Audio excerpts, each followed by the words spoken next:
Senhoras e senhores, autoridades presentes, boa noite. Sejam todos bem-vindos ao Unibrasil Futuro. Solicito a todos os presentes a gentileza de desligarem os seus celulares.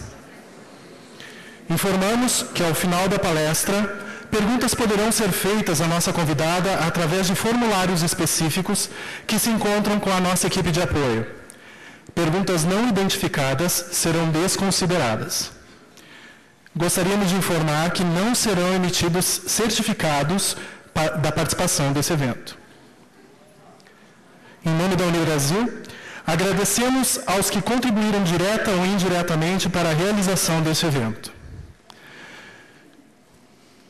Neste momento, passamos a palavra para a professora mestre Wanda Camargo, coordenadora do Unibrasil Futuro.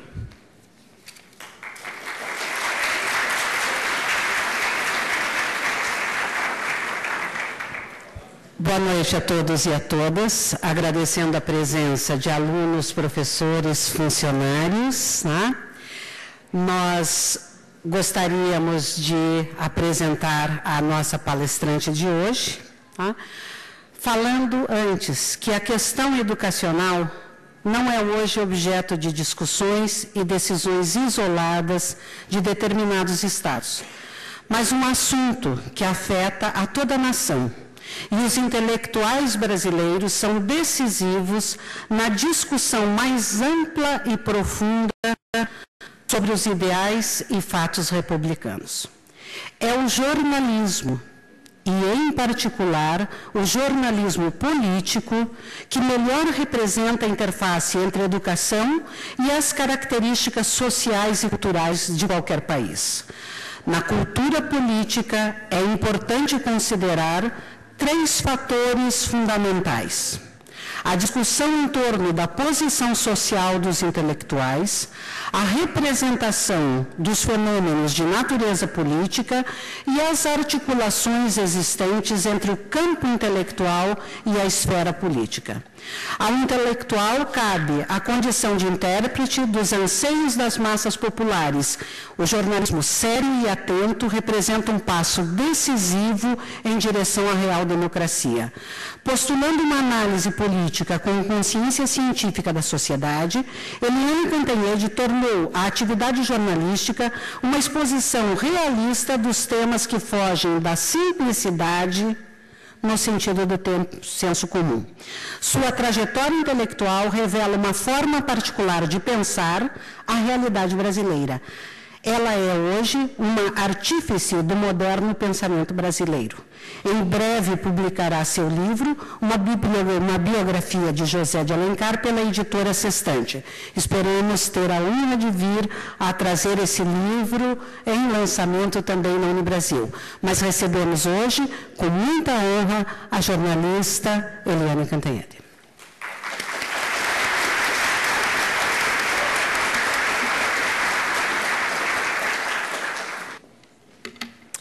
Boa noite a todos e a todas. É um prazer, falei tão carioca, né? Todos, todas. É um prazer enorme estar aqui, é uma honra também. Eu queria agradecer o convite da Unibrasil.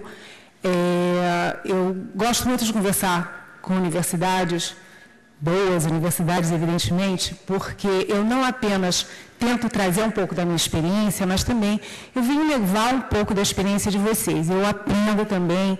Hoje eu já fiz várias entrevistas hoje aqui, pessoal de rádio, de televisão, de internet. Então, eu aprendo muito, eu gosto muito e eu estou muito honrada com o convite. Quando a gente vai falar de futuro, a gente tem que pensar um pouquinho e falar também um pouquinho do passado, do presente e contextualizar. Quando a gente fala futuro, futuro do quê? Né? E a gente tem que olhar o Brasil. Então, vou convidar vocês para olhar o nosso Brasil no mapa. O Brasil é um país enorme. É um país enorme, é o maior país da América do Sul, é o mais populoso, 8.500.000 quilômetros quadrados, 190 milhões de pessoas, que é um mercado, ou pelo menos um mercado potencial fantástico.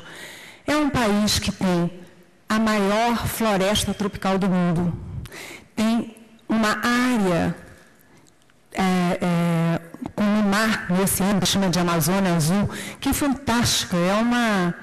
É um privilégio você ter um país com essa Amazônia Azul. Você tem rios, tem florestas, você tem minérios, você tem petróleo, a gente já tem autossuficiência de petróleo, a gente ainda tem o pré-sal, a gente tem biocombustível, e não só biocombustível, a tecnologia de biocombustível que a gente exporta para o mundo. E a gente tem urânio que é a matéria-prima principal da energia atômica. Então, a gente é um país poderoso. É um país poderoso, e tanto que a gente hoje está dentro dos BRIC. Né? O que são os BRIC? BRIC é aquela palavra em inglês que é tijolo, mas o que é BRIC? Brasil, Rússia, Índia e China são os países que são grandes países, grandes no sentido geográfico, e também países muito populosos, com uma economia pujante, que a gente chama de emergentes, porque depois do fim da Guerra Fria se tenta um novo equilíbrio mundial. E quando você fala num novo equilíbrio mundial, é para evitar que o mundo, depois do fim da guerra da União Soviética e dos Estados Unidos, caia na mão de uma única potência, que é o que se chama o mundo unipolar. Como é que você reequilibra isso? Os Estados Unidos têm um PIB, tem um produto interno bruto de 13 trilhões de dólares.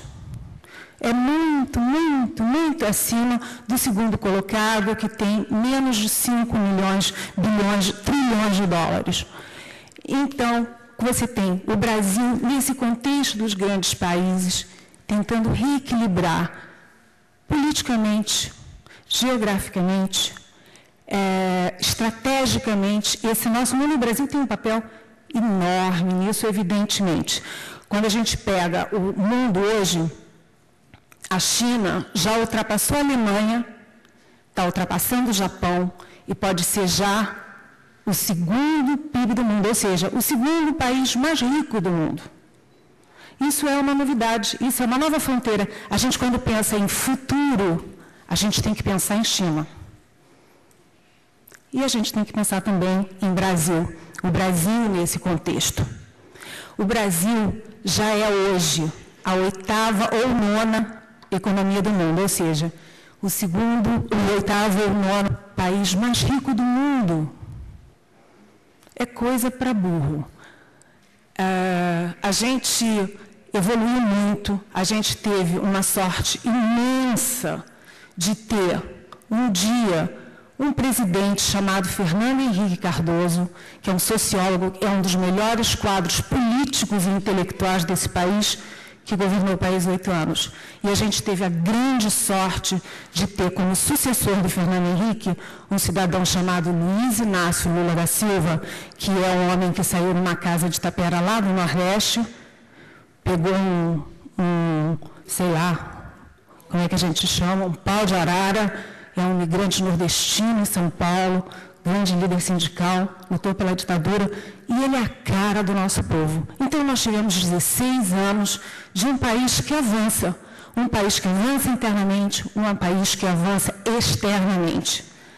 E aí vocês vão dizer assim, mas vem cá, a gente lê você lá na Folha de São Paulo, naquele raio daquela página 2, e você esculhando essa gente todo dia, há 20 anos, por que você está aqui dizendo isso?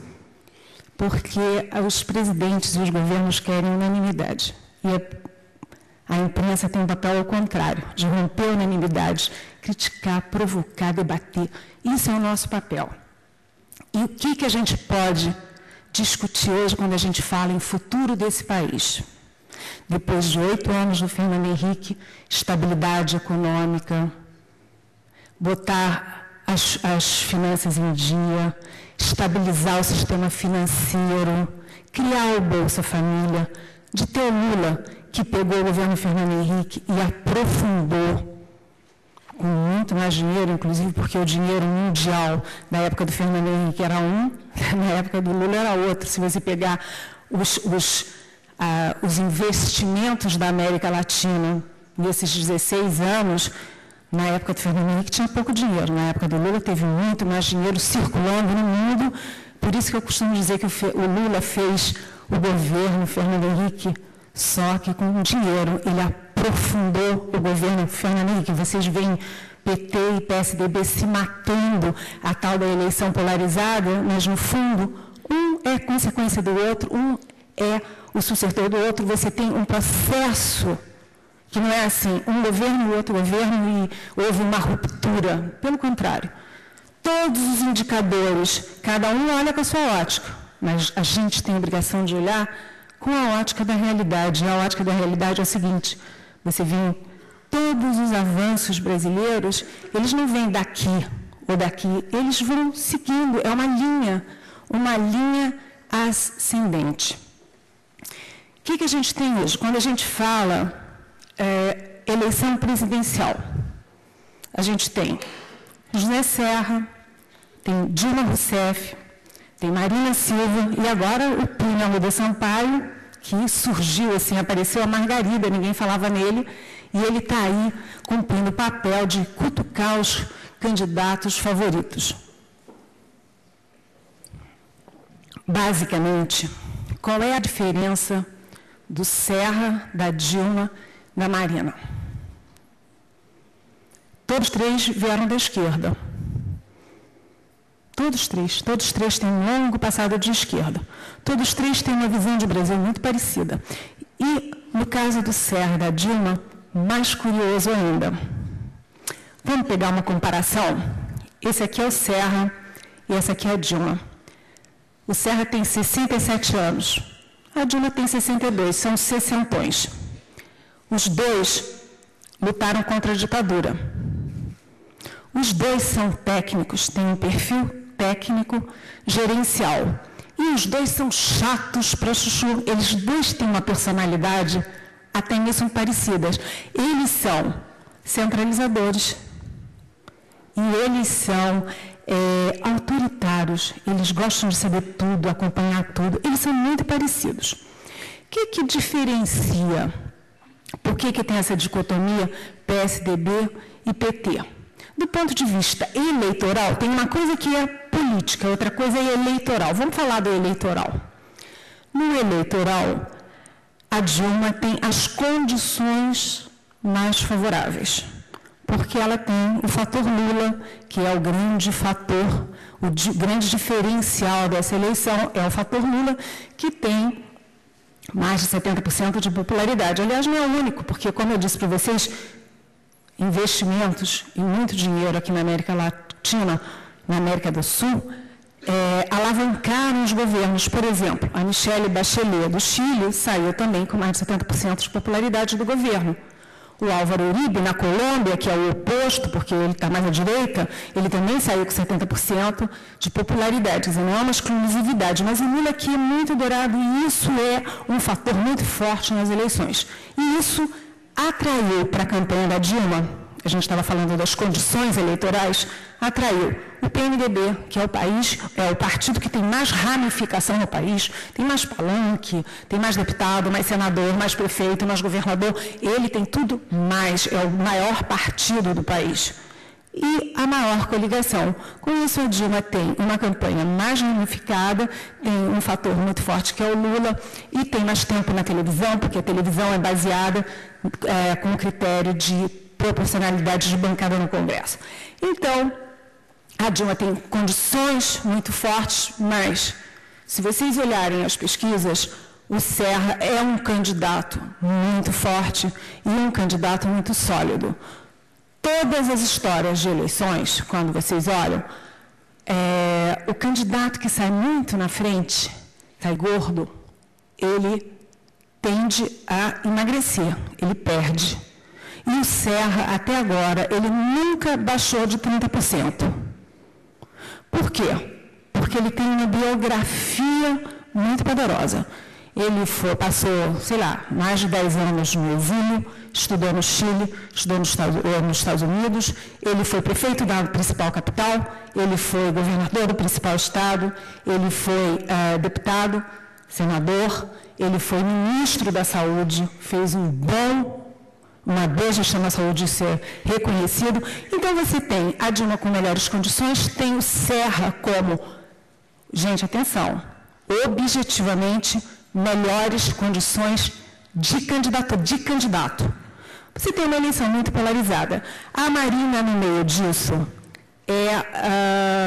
eu estava até viajando, eu acho que eu estava no Equador, numa cobertura, quando a Marina se lançou, e a imprensa aqui brasileira recebeu a Marina como se fosse mudar a eleição inteira, fosse tudo diferente, olha o nosso Obama aí. E eu escrevi modestamente, olha, gente, a Marina, eu adoro a Marina, tenho maior simpatia pela Marina, mas se a gente for pensar friamente, a Marina tem menos biografia do que o Serra, menos cancha política do que o Serra, e tem menos apoio político, menos ramificação nos estados. Ela não tem um Lula por trás dela, quer dizer, as condições da Marina são muito frágeis. Aí as pessoas dizem assim, mas ela pode ser o Obama. Realmente, a biografia dela é emocionante. A biografia da Marina é muito bonita, mas o Obama tinha por trás dele uma coisa chamada Partido Democrata. E a Marina não tem, a Marina tem um PV, que é uma boa bandeira, uma boa discussão, mas ela não muda o resultado da eleição, ela rompe a polaridade, a polarização entre Serra e Dilma. E você tem também, agora, essa novidade, que eu acho muito boa, jornalista adora novidade, né? Até por definição, adora notícia. E a gente tem aí o Plínio de Arruda Sampaio, do PSOL, que cumpre um papel nessa eleição, que não é um papel de ganhar, de disputar de fato, mas é um papel de provocação. E é muito bom que seja assim. É muito bom que tenha alguém que não tem o gesso das pesquisas, o gesso do marketing, o gesso do não sei do que tem que ficar controlando, que vai dizer, não pode pensar nada. O Serra, a Serra e a Dilma, eles não pensam nada, eles só podem falar o que alguém mandou falar, porque tem uma pesquisa que diz que eles têm que pensar aquilo. E o Plínio não. Então, ele é capaz de botar a ferida, o dedo na ferida e nas feridas. E aí a gente estava falando, nosso país está fantástico, tem uma inserção externa fantástica, que começou com o Fernando Henrique, que o Lula aprofundou de uma maneira fantástica, porque o Lula é um bom produto de propaganda e de divulgação do Brasil no exterior. E a gente ampliou os horizontes, a gente era muito focado nos Estados Unidos, hoje a gente está na África, a gente está na Ásia, a gente está muito mais dentro dos vizinhos, a gente está no Caribe. E o que acontece com o Brasil? O que é que pode diferenciar? O que é o pós-Fernando Henrique e o pós-Lula? Quando você pensa, puxa vida, o Brasil é a 8ª ou 9ª potência mundial. E o Brasil vai ser a 5ª daqui a 20 anos. 5ª potência mundial. Mas, 3 pontinhos. O Brasil é, ao mesmo tempo, o 75º no IDH, que é o Índice de Desenvolvimento Humano. Então, qual é o grande nó brasileiro? Desigualdade social.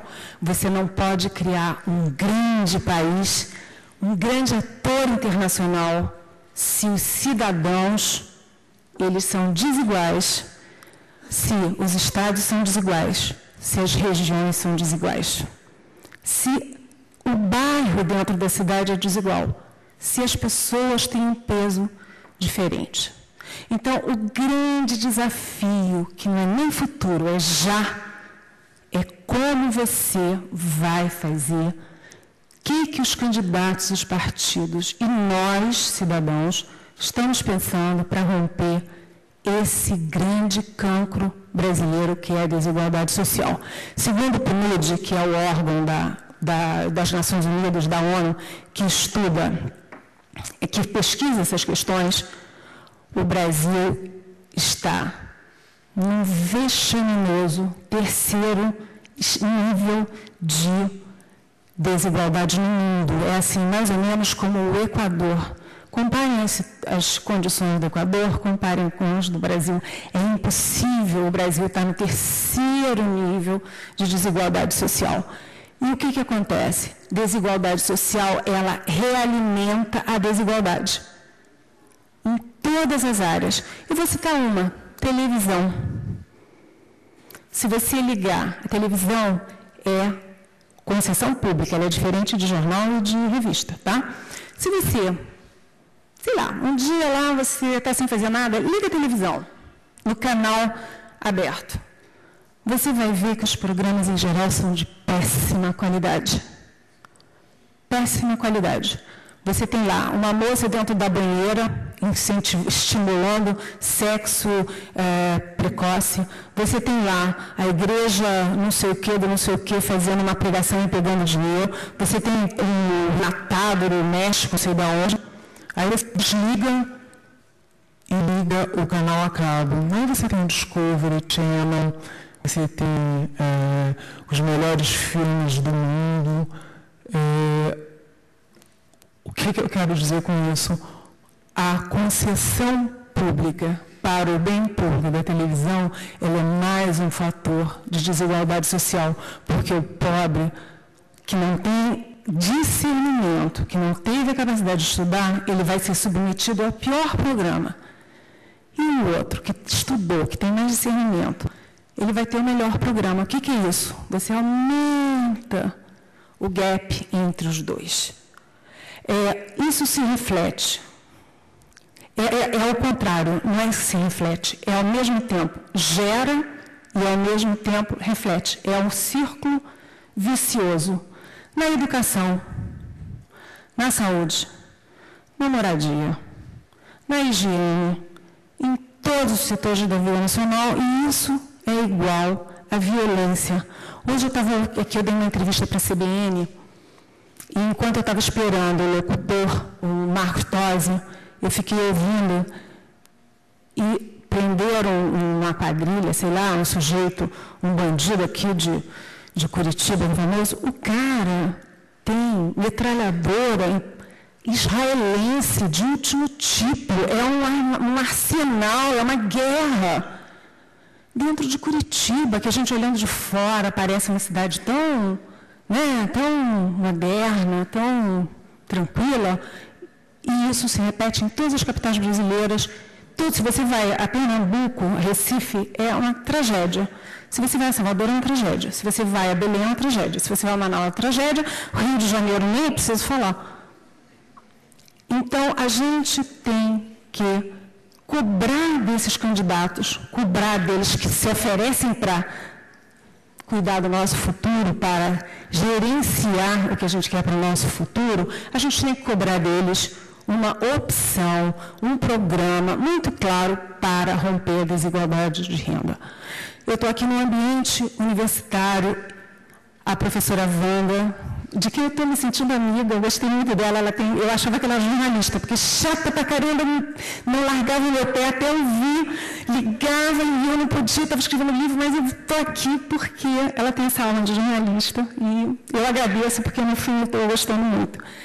Mas, enfim, já que eu estou num ambiente acadêmico, universitário, gente, vocês viram o dado sobre a eleição, um dado mais importante da eleição que eu achei? 9 milhões de eleitores são analfabetos. E 19 milhões de eleitores dizem que sabem ler e escrever, mas nunca botaram os pés numa escola, numa sala de aula. Você tem 28 milhões de pessoas nesse país que vão decidir o futuro do país, e têm o direito de decidir o futuro desse país, e que não tiveram acesso ao mínimo, que é aprender a ler e a escrever, e aí a uma sala de aula. Essa situação tem que mudar, e eu não vejo nos candidatos, sinceramente, uma postura efetiva, concreta, objetiva nessa área. A minha filha caçula, ela é pedagoga e psicóloga. E ela dividiu a carreira dela. De manhã, ela é pedagoga em escola pública por opção. De tarde, ela é psicóloga. E ela, de manhã, ela acorda, sei lá, às 5h30 da manhã, e ela dá aula numa escola rural. Estrada de terra, de chão, lá não sei aonde, e fica a 1 hora do Palácio do Planalto. Dependendo do trânsito, 45 minutos a 1 hora do Palácio do Planalto. E ela descobriu que nessa escolinha dela, 80% dos pais são analfabetos. Eu não estou falando do interior, todo mundo gosta de falar do Nordeste, né? Do Nordeste. Não, eu estou falando a 45 minutos, 1 hora do centro de Brasília. Então, se a gente ficar falando que a gente é a quinta economia do mundo, que a gente vai ter energia atômica, que a gente vai comprar os caças Rafale da França e vamos ter uma força aérea fantástica, maravilhosa. A gente tem o pré-sal, puxa vida, biodiesel, biocombustível, bio não sei o quê, a gente é fantástico. Com 27 milhões de analfabetos e não só nas regiões que são consideradas pobres, mas disseminadas pelo país inteiro, a gente não vai a lugar nenhum. Quando a gente olha a campanha eleitoral, o discurso é muito pasteurizado. Vamos dizer o seguinte, eu sou uma polonesa, nunca ouvi falar no Serra, nunca ouvi falar na Marina, nunca ouvi falar na Dilma, e eu cheguei aqui no Brasil. Aí eu fui ver o debate na Bandeirantes, a entrevista na Globo, a entrevista nos jornais, não sei o que, da rádio, não sei o quê. E aí vocês vão me perguntar, escuta, qual é a diferença entre a Dilma, o Serra e a Marina? Eu vou dizer, olha, nenhuma. Qual é a diferença? Até agora, a campanha tem sido muito sem debate e muito sem ideias. Todo mundo está pensando muito mais na forma. A Dilma está bonitona. Puxa vida, está com um vestidinho bacana, um cabelinho bem arrumadinho, uma maquiadora. Eu queria levar aquela maquiadora para minha casa. E está muito melhor do que eu estou agora. O Serra, só anda de camisinha azul, com aquele jaquetinha jogada nas costas, não sei o quê, tudo é só forma. E aí a pegadinha, o sorriso na hora certa na televisão, o ângulo da coisa, mas eu não estou vendo nem eles propondo como superar a desigualdade social para equilibrar o desenvolvimento econômico brasileiro com o desenvolvimento social brasileiro e o equilíbrio entre as pessoas, as regiões, os estados, os bairros, as cidades. Eu não estou vendo. Eles ficam falando se vai ter o trem-bala, se não vai ter o trem-bala. Se vão estimular a indústria não sei o quê, ou a indústria não sei o que lá. E todo mundo diz que vai fazer educação, saúde, moradia, tudo blá blá blá, espuma. E eu acho que aí nós temos que fazer a nossa parte e cobrar e gritar. Eles todos, presidentes, governos, ministros, candidatos, eles implicam muito com a gente e a gente implica com eles. Vamos dizer que é uma relação de alguma tensão.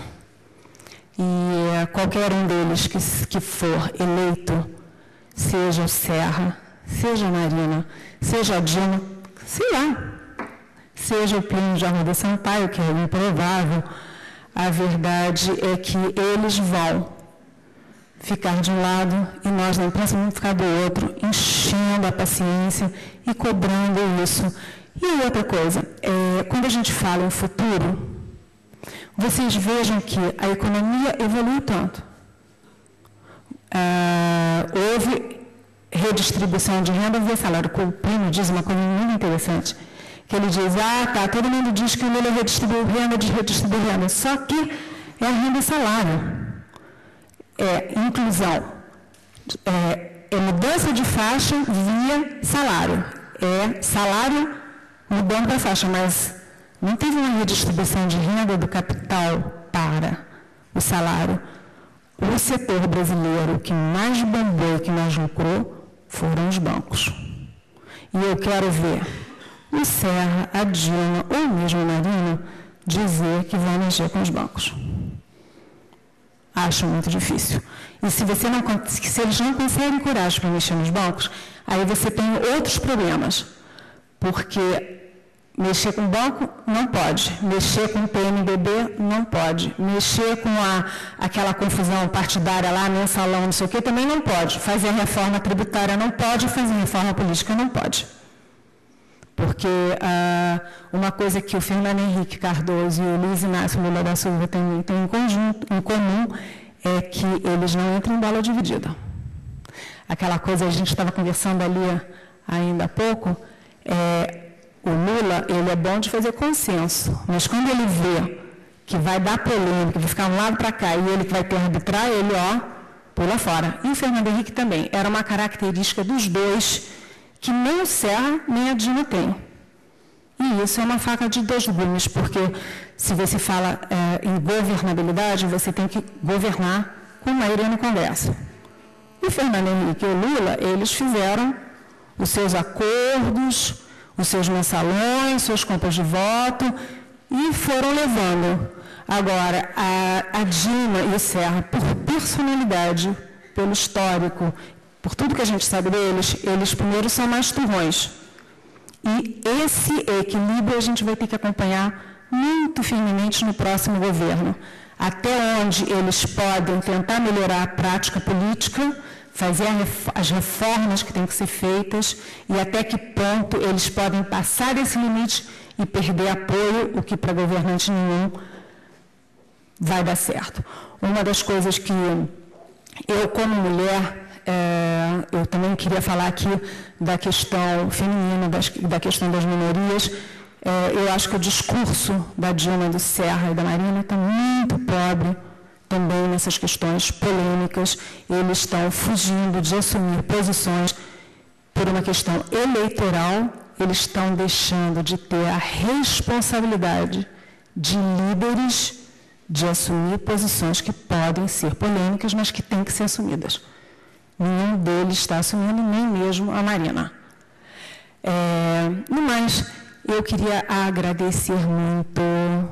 Eu acho que 5 perguntas é pouco. Se vocês quiserem fazer mais perguntas, eu acho que o debate é sempre mais gostoso do que uma pessoa que tarará, tarará, tarará, tarará, ainda mais mulher que fala muito. E eu estou aberta a perguntas e ao debate, e eu agradeço muito essa expressiva presença aqui nessa noite. Obrigada. Voltamos a informar que as perguntas podem ser feitas à nossa convidada através do formulário. Vocês podem entregar às nossas assistentes que estão recolhendo as perguntas.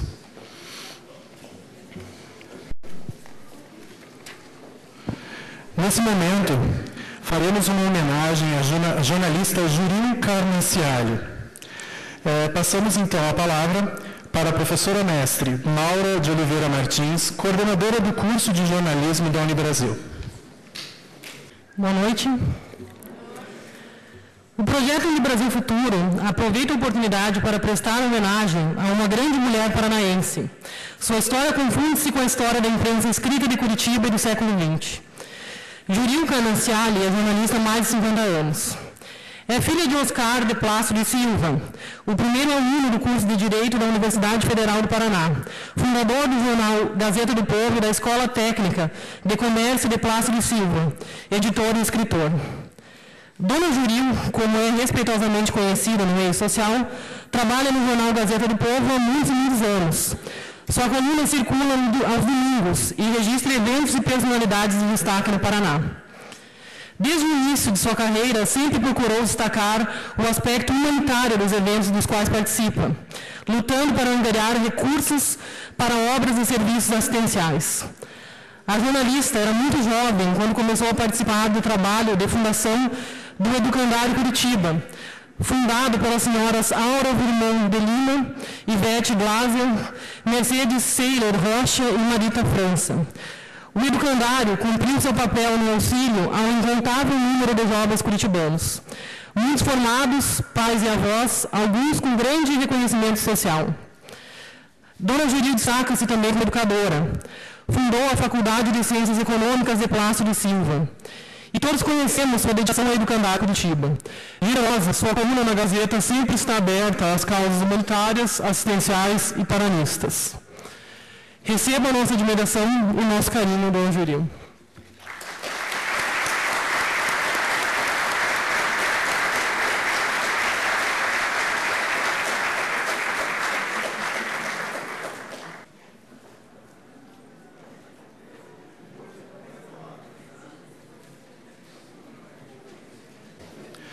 Abriremos agora para as perguntas. Gustavo Knorst.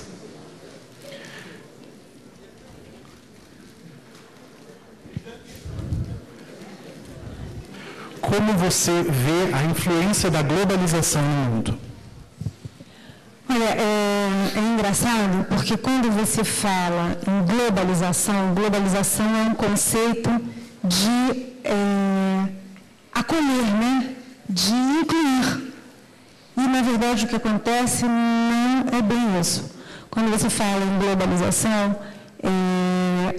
logo no início, a globalização era comandada, ela tinha um eixo, que era um eixo que vinha de Washington e se espalhava pelo mundo. E era mais um fator de desigualdade, porque quando você trata de maneira igual os desiguais, o que acontece? Você potencializa as vantagens dos poderosos e as desvantagens dos menos favorecidos. Então, a globalização, ela começou muito forte e depois ela teve um processo, você vê que hoje quase ninguém mais fala em globalização. Você não vê mais.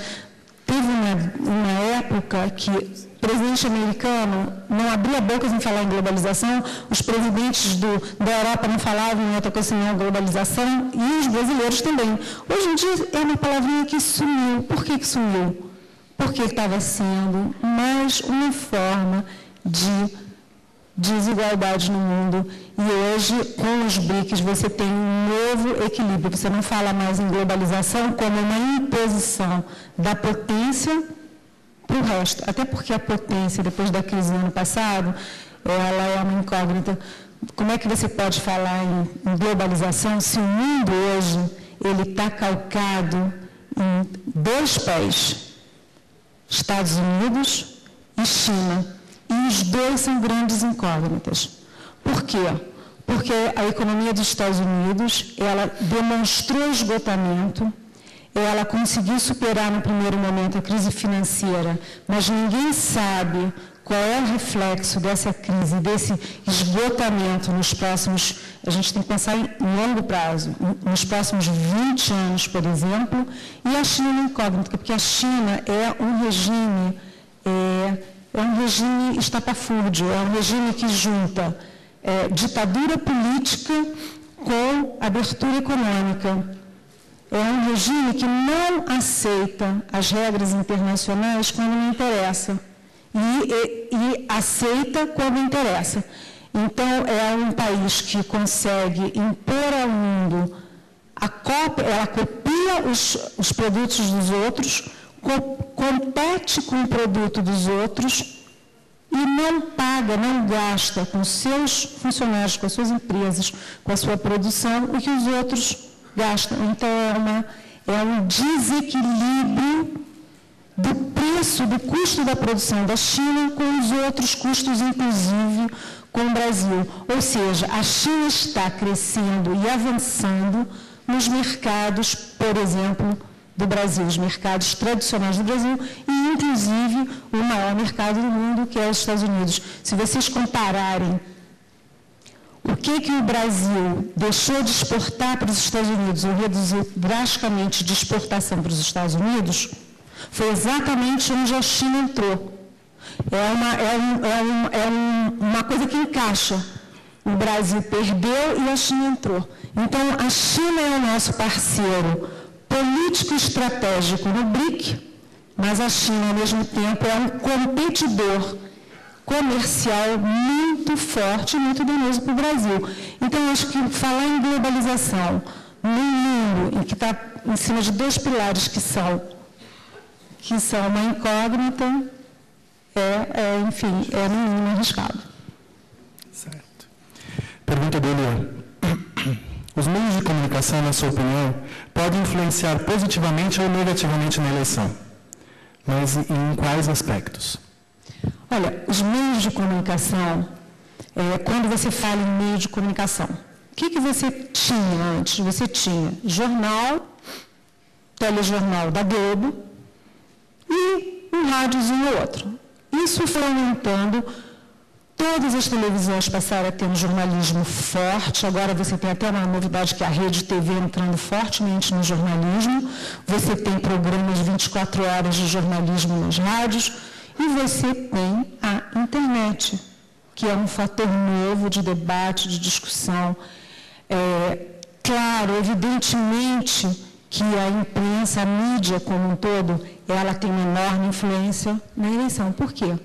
Porque qual é a função da mídia? É fazer uma mediação entre o eleitor e os candidatos. Como é que os candidatos conversam com o eleitor e como é que o eleitor conversa com o candidato? Não é só no palanque que reúne ali, sei lá, 5.000 pessoas na esquina. O grande debate nacional, ele se faz pelos meios de comunicação. Então, é uma influência enorme, e é uma vigilância enorme, e é uma atenção enorme, porque eles estão sempre reclamando que a imprensa favorece um, favorece o outro, todo mundo chora de barriga cheia. Mas, na verdade, sem a imprensa, olha só, eu sempre digo que a imprensa é mais ou menos como casamento e democracia, cheio de defeito, mas ninguém inventou nada melhor, né? Porque você não tem um movimento político relevante no Brasil que não tenha tido uma participação decisiva da imprensa. Direta já, primeira eleição direta, primeira eleição do Tancredo, primeira eleição direta constituinte, o impeachment do Collor, sem uma crise institucional, as CPIs, essa aliança da imprensa com o Ministério Público e a Polícia Federal para melhorar o trato com a coisa pública, o trato dos recursos públicos, que são recursos de todos nós, meu, seu, nosso, e principalmente de quem mais necessita. Então, a imprensa é fundamental. Muito bem. De acordo com a sua experiência por conhecer a política e o contexto político no Brasil, se a Dilma ganhar, você acredita que dará seguimento ao trabalho do Lula? Olha, eu acho que ganhe quem ganhar, seja Dilma, seja Serra, seja Marina, vai ter que dar seguimento. Assim como o Lula criou um bordão da herança maldita, herança maldita, herança maldita, herança maldita, mas ele devia todo dia botar uma velhinha aos céus de ter dado o governo depois de 8 anos de Fernando Henrique, que estabilizou a economia, que criou os programas sociais básicos.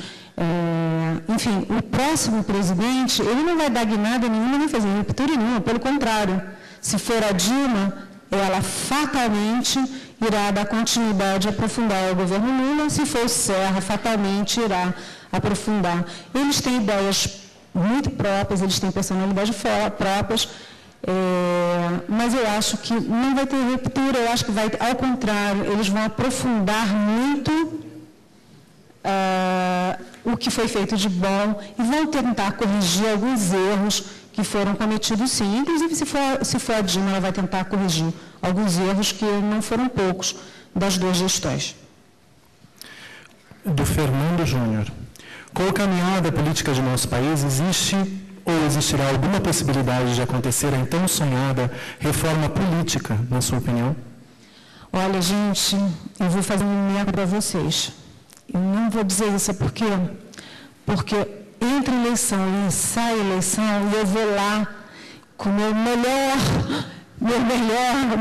esperança, minha melhor boa-fé, dizendo agora vai a reforma política, porque o Serra sempre defendeu, a Dilma sempre defendeu, a Marina sempre defendeu, mas eu não vou fazer isso com vocês. Eu agora estou esperando para ver, porque a gente só fala, reforma política é aquela que todo mundo é a favor, até o momento em que se vai votar. Porque aí o meu interesse é diferente do dele, que é diferente do outro, que é diferente do outro Estado. Cada um quer fazer uma reforma política para se beneficiar. E vamos pensar o seguinte, quem é eleito com as regras que estão aí, não quer mudar regra nenhuma, quer que fique tudo bonitinho e ele garanta o próximo mandato. Então, eu acho que o Serra tem mais pulso do que o Fernando Henrique, do que o Lula nessas coisas, a Dilma tem mais pulso do que o Fernando Henrique, do que o Lula nessas coisas, mas eu estou gato escaldado e vou esperar um pouco mais para ver. Muito bem. Do João Paulo. Minhas respostas estão muito longas? Está no bom tamanho. Resposta. Não, tudo bem. Se eu estiver falando muito, me dá um toque. Tudo bem, pode ficar tranquilo. Estamos satisfeitos. Do João Paulo. Em plena era da sustentabilidade, você acredita que este tema, salientado pela Marina, não pode ser um ponto forte para concorrer com os dois principais candidatos? Olha, eu acho que sustentabilidade é o grande tema do planeta. Eu fui na reunião da Rio mais 10 na África do Sul e fiquei impressionadíssimo, porque eram todos os países, era jornalista de tudo quanto é lugar. O lugar de jornalista era uma coisa quilométrica, assim, imensa. É um mundo que é um tema que mobiliza muito a sociedade internacional, os governos e tal, mas é muito difícil você, numa sociedade como a do Brasil, que você tem tanta coisa muito imediata, saúde, educação, violência, buraco na esquina, é muito difícil você transformar a sustentabilidade numa coisa mais do que só um conceito. É muito abstrato para ser absorvido pela maioria da população. Portanto, eu acho que sustentabilidade é um tema que ainda vai passar um tempo muito restrito a esse ambiente que está aqui e a setores da imprensa, até decantar e virar um tema relevante, como ele efetivamente é, mas ele ganhar essa importância na prática e ser um tema mais massificado. Não acredito que isso seja agora. Muito bem. Do Guilherme Pires. Até que ponto o marketing político tem influenciado no nosso cenário político? Olha, o marketing político, gente, virou assim, as campanhas não tem mais espontaneidade. Aquela coisa do candidato se expor o que ele pensa, expor as contradições dele, questionar o adversário, o debate, essas coisas todas estão acabando porque as campanhas são extremamente caras, extremamente pautadas em pesquisa. Eles não põem um batom sem a pesquisa dizer que pode botar aquele batom. Não põe uma blusinha em cima do... Igual o Sérgio tem aquele negocinho, aquele suéterzinho ali, é porque teve alguma pesquisa qualitativa em que disseram que ficava, opa, isso é bacana. Então, é tudo muito engessado e basta ver os debates, né? É tudo programado, não tem espontaneidade. A gente aqui está conversando essa noite, as perguntas de vocês são espontâneas. O que eu estou falando é espontâneo, eu não estou pensando na pesquisa. Mas eles não falam assim, eles só falam o que alguém diz. Olha, é para falar, olha, não pode falar. Olha, essa pergunta pode, essa pergunta não pode. E fica assim, uma campanha muito inodora. O marketing está ocupando muito espaço que é da política. A política é debate e confronto. O marketing é só forma, não tem conteúdo. Muito bem. Andrews, qual a sua opinião sobre cada vez mais existirem partidos políticos no Brasil? Pois é uma coisa complicada isso, porque a gente tem acho que 27 partidos, e isso é uma evaporação ideológica. Quem tem muitos é porque não tem nada. Então, olha só o contraste. Você tem 2 partidos de fato concorrendo, PT e PSDB. Isso no nível da eleição presidencial e no nível dos estados. É isso, mesmo aqui você tem o governo versus o PSDB. Mesmo que o candidato não seja filiado ao PT, mas ele é o candidato que tem o apoio do PT e do Lula versus o PSDB. E, ao mesmo tempo que você tem essa polaridade, você tem o outro lado, que é uma multidão de partido. Para quê? Eu me pergunto, será que todos são ideológicos, estão trazendo uma ideia, estão trazendo algo novo para o debate? Ou eles estão virando partidos para ganhar algum? Eu acho que a legislação precisava ser um pouquinho mais cuidadosa. Eu não vou dizer, não quero dar um caráter de censura, mas eu acho que ela podia ser um pouquinho mais cuidadosa com essa proliferação de partidos que não ajuda o debate, não ajuda a democracia. Lúcio Júnior, Você disse que a Marina não tem poder para chegar à presidência, mas ela pode ser decisiva se tomar partido em um possível segundo turno? Olha, não é que ela não tenha poder. Eu acho que faltam à Marina condições objetivas. Ela cumpre uma função muito importante nessa eleição. Ela traz um tema novo, ela quebra essa polaridade, ela tem um currículo emocionante, ela é uma boa pessoa. Aliás, uma justiça aos candidatos dessa eleição, não tem nenhum bandido, não tem nenhum que tenha rabo preso, eles têm uma boa imagem, eles têm um bom passado. Eu admiro e respeito os candidatos desse ano, mas o que falta, Marina, são as condições objetivas, né? Tempo na televisão, partido, reunificação, e um pouco de discurso, porque o discurso dela está muito concentrado em um tema só. Mas, segundo turno, a Marina, ela pode nem ter tanto voto, mas ela tem muita credibilidade. Eu tenho a impressão que ela pode ter um peso muito grande no segundo turno, e a dúvida é, será que a militância dela vai seguir o que ela falar? Porque a eleição é muito onda.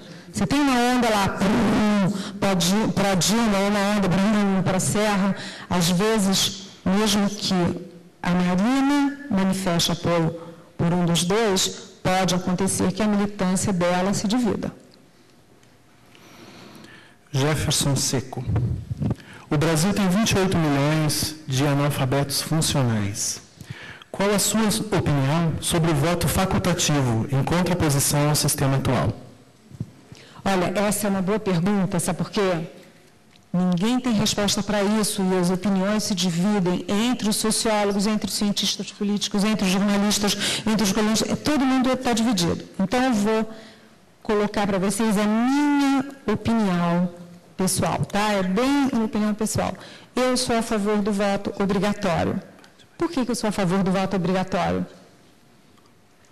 Porque no voto obrigatório, o voto de um cidadão descalço, que come uma vez por dia, 2 vezes por dia, e que não tem educação, não tem saúde, não tem nada, é igualzinho o voto do empresário, do banqueiro, do homem rico que manipula, que tem poder. Então, se vocês olharem, as pessoas pobres gostam de votar. Elas gostam de votar. Faz parte lá no Nordeste, eleição é uma festa. Então, eu acho que é um estágio da democracia que a gente tem que passar, em que um cidadão seja um voto e que isso seja obrigatório, até que a gente evolua e consolide, cristalize mais a nossa tão novinha democracia e possa chegar a um estágio, como nos Estados Unidos, em que, enfim, o voto seja optativo. Por enquanto, eu sou a favor do voto obrigatório. Agora uma pergunta bem longa, fora do nosso formulário, mas é uma pergunta. Do Douglas. Recentemente tivemos um debate político entre os candidatos ao governo do Paraná e houve a participação de 7 candidatos, ou seja, incluiu os partidos, entre aspas, nanicos. Alguns jornalistas políticos criticaram o convite e disseram que a audiência e o interesse pelo debate baixou. Não é importante que a mídia dê voz para esses candidatos? Olha, Douglas, essa é uma outra questão muito polêmica.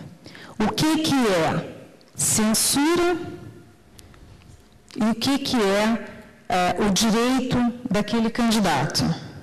Se você vamos pegar a prática antes de ir para a tese, sair da prática para a tese. Na prática, você tem partidos nanicos que são ideológicos e representam setores da sociedade. O nanico comunista não sei de onde, aquele PCO, não sei o quê. Isso, ele está representando um setor da sociedade e tem direito à voz. Mas o que acontece com isso na prática? A maioria desses nanicos estão ali para ganhar dinheiro. É verdade.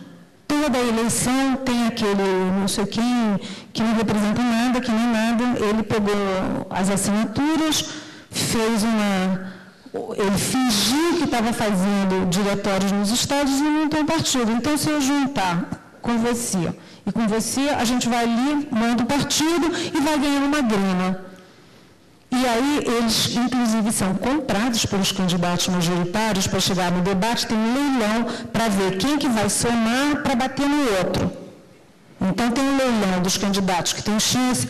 Então, é preciso diferenciar o que é democracia do que é democratice. A democratice é o medo de enfrentar um fato concreto da maneira como tem que ser enfrentado. Eu acho que tem que ter mais limite. Tem que ter, porque um debate de 7 candidatos não é um debate sério. O debate sério é dos candidatos que realmente têm chance e que representam fatias importantes do eleitorado e que, portanto, tem uma representatividade grande no Congresso Nacional. Certo. Temos muitas perguntas, mas não temos tempo.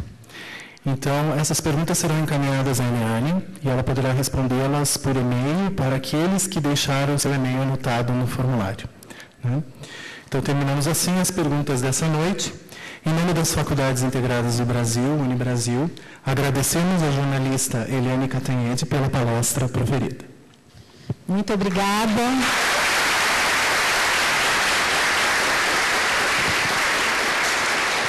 Foi um prazer e uma honra.